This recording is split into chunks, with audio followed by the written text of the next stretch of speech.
Ini lagi nih kurang komunikasi antara Aribias dan Agnes semuanya dalam hal apa? Karena saya berbicara di sini tadi sebagai penyelenggara loh, tapi saya juga bisa berbicara sebagai apa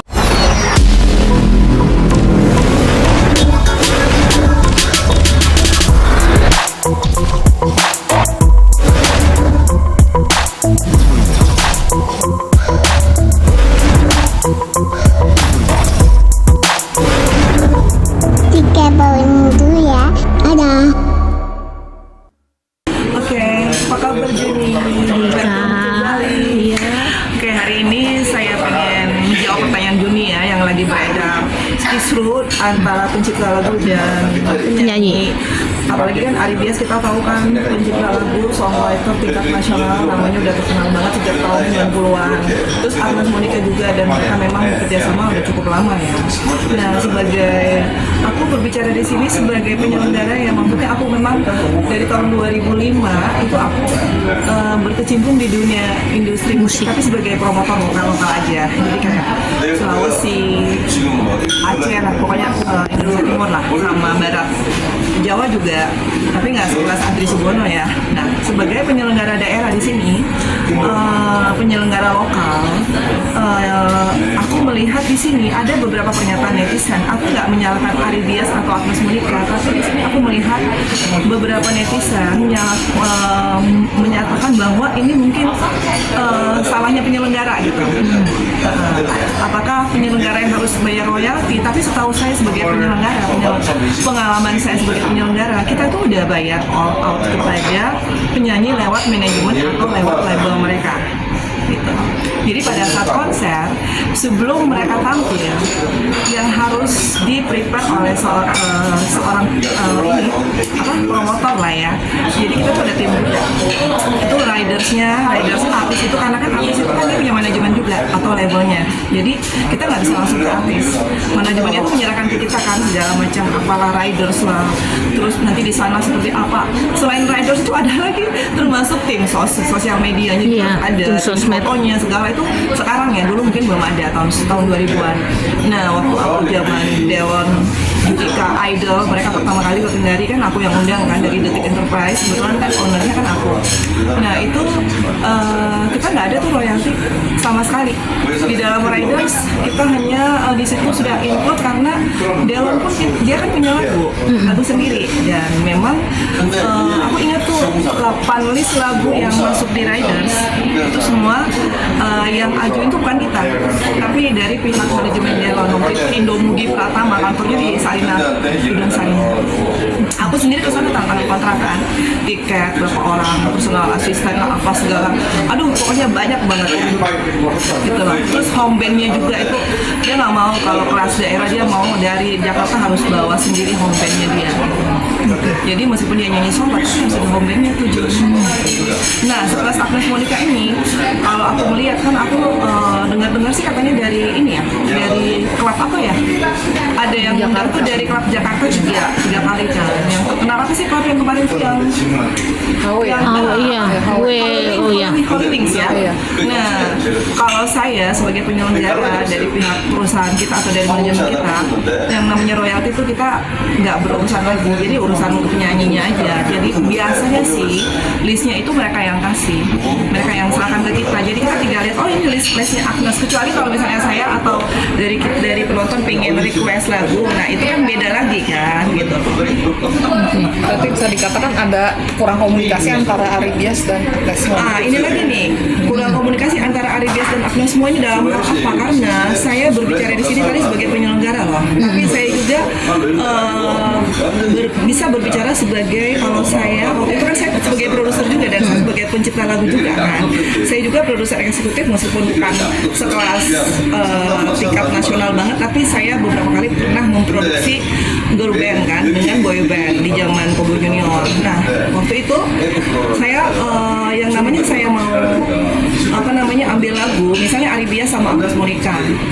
Agnes Monica kan kalau saya lihat itu bilang saja, itu kan labelnya Aquarius Musikindo kan. Nah, Agnes kan tinggal nyanyi aja dia. Berarti kan di sini ada perjanjian antara Aribias dan labelnya Agnes.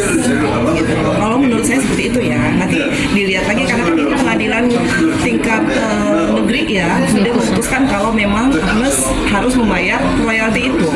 Nah, kalau seperti itu berarti memang ada hak yang dilanggar nggak ya? Maksudnya hak seorang Aribias sebagai pencipta lagu, mungkin pemakaian lagu itu mungkin sudah habis sekali gitu loh sampai harus dibayar. Tapi mungkin seorang Agnes Monica merasa lagu yang dia pernah nyanyikan gitu, kenapa saya harus bayar lagi gitu loh. Nah, ini yang kita mungkin lihat, mungkin ada misunderstanding, apalagi kan Agnes tinggal jauh kan di Amerika gitu loh. Jadi pada saat mungkin Aribias hubungin, mungkin Agnes juga membalas, mungkin saya dengar-dengar kan katanya nggak dibalas malah kan. Jadi mungkin Aribias tersinggung atau marah, kok seorang Agnes Monica itu kan internasional ya, penyanyi sekelas dia, kok saya minta 5 juta satu lagu aja, 3 kali konser berarti kan 15 juta, tapi kok saya nggak dikasih gitu loh. Nah, sekarang yang kita mau tahu tuh bagaimana perjanjiannya, apakah sekarang ada bocoran nih kalau memang Aribias itu ada perjanjian hitam di atas putih. Nah, ini yang saya nggak tahu, jadi saya nggak bisa memberikan komentar lebih jauh karena kalau misalnya Aribias sudah menjual lagu itu secara putus, berarti memang dia nggak ada hak.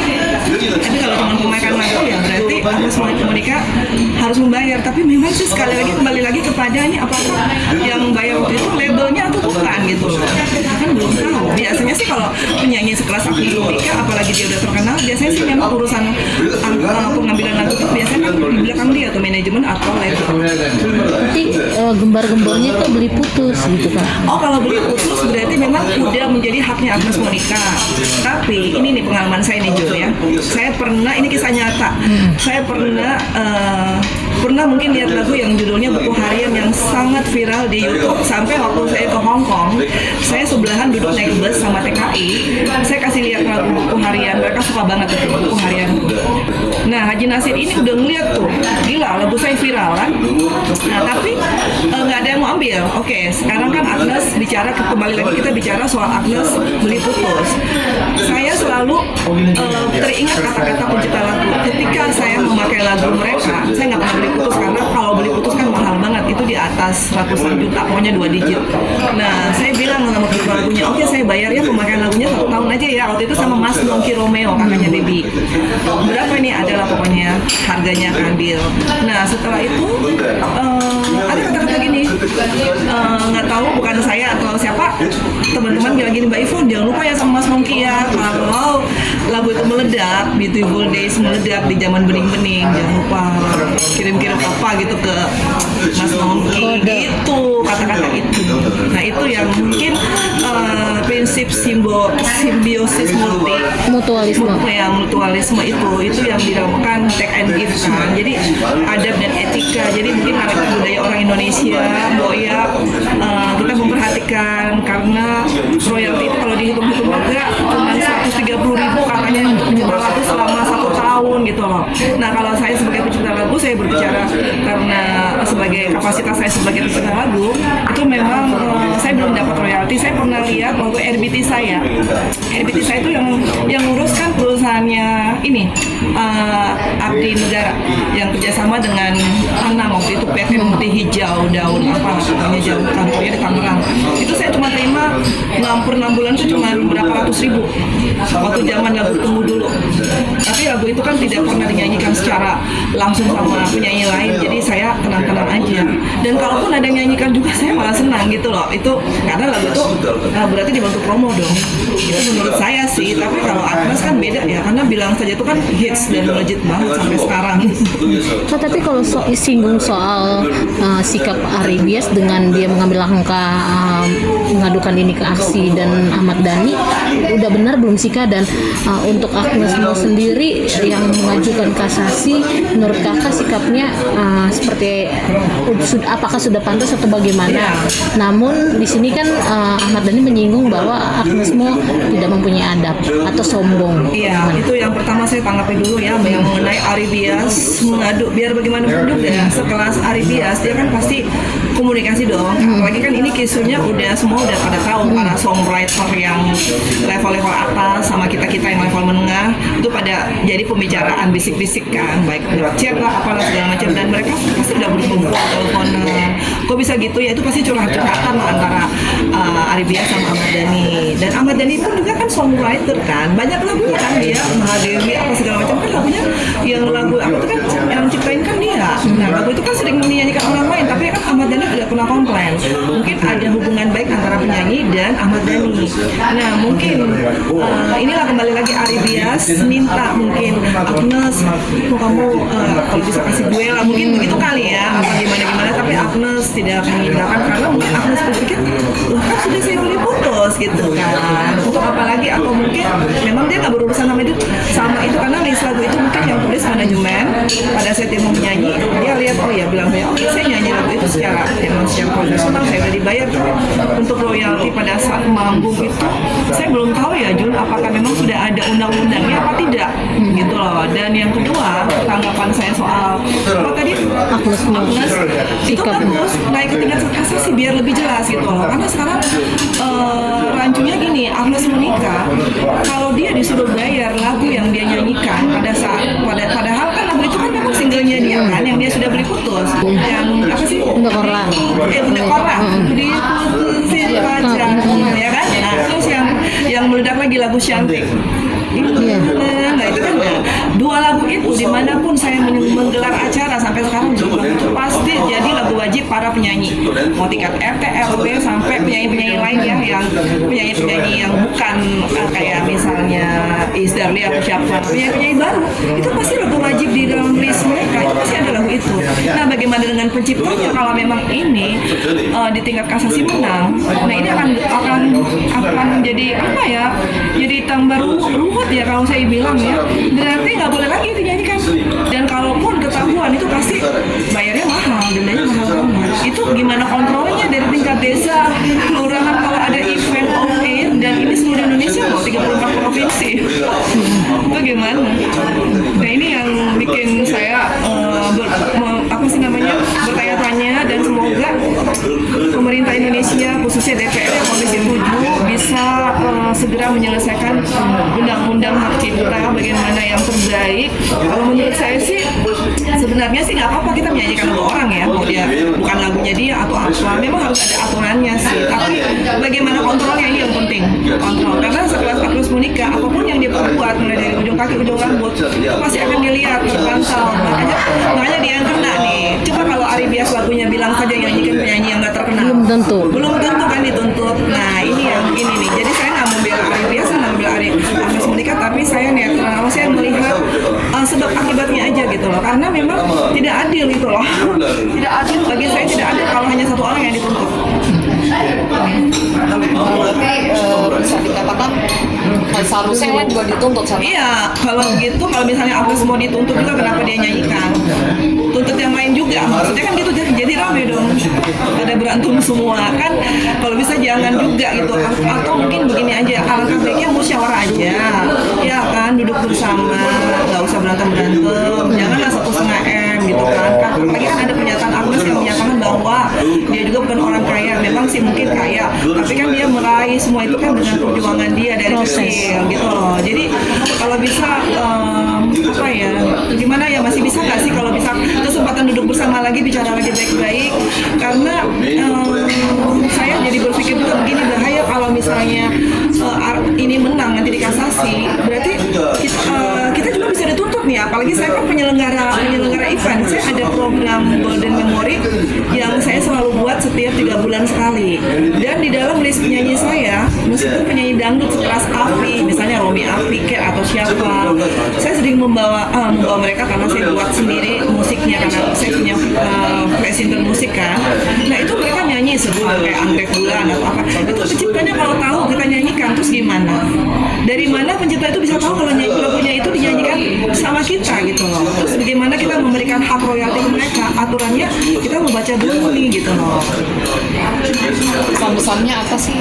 Ada pesan gitu untuk Agnes atau Iya, kalau menurut saya kalau Agnes mau nikah, Agnes mau perkenalkan saya Mbak Ivon Ninawade.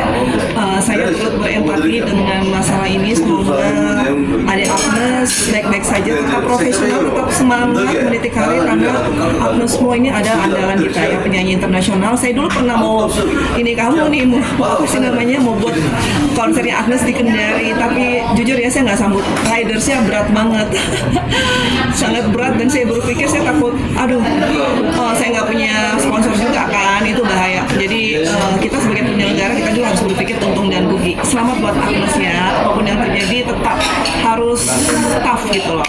Dan buat Ari Bias, Mas Ari, salam kenal. Dulu kan waktu di Naga Suara, lagu kita Bukan Takdir Kita yang dibawakan oleh band dari Sulawesi Tenggara, Celebes Band, itu Mas Ari loh yang aransemen. Saya tahu banget karena saya kan ketemu sama Bang Parahayu Kartawiguna, bosnya Naga Suara, Babe. Dia bilang, Mbak Ivon sabar ya, 1 bulan ini Ari Bias antri, dia soalnya banyak banget mengaransemen lagu. Saya kagum karena saya kagum sekali dengan karya-karya Mas Ari. Semoga Mas Ari tetap dapat rezeki ya. Kita sebagai pencipta lagu, karena saya juga udah belajar banyak, mudah-mudahan saya juga bisa mencipta lagu dan bisa hits.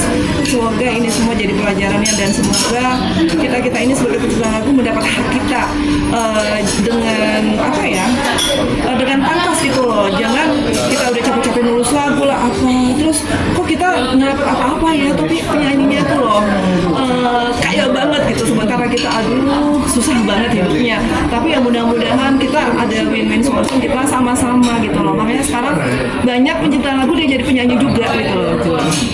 Kayak saya kan, maksudnya bening-bening itu saya buat lagu buat anak saya ciptain sendiri, karena kalau saya beli saya nggak sanggup juga beli mahal kan, kadang-kadang sampai 200 juta, 300 juta kan gitu kalau beli putus.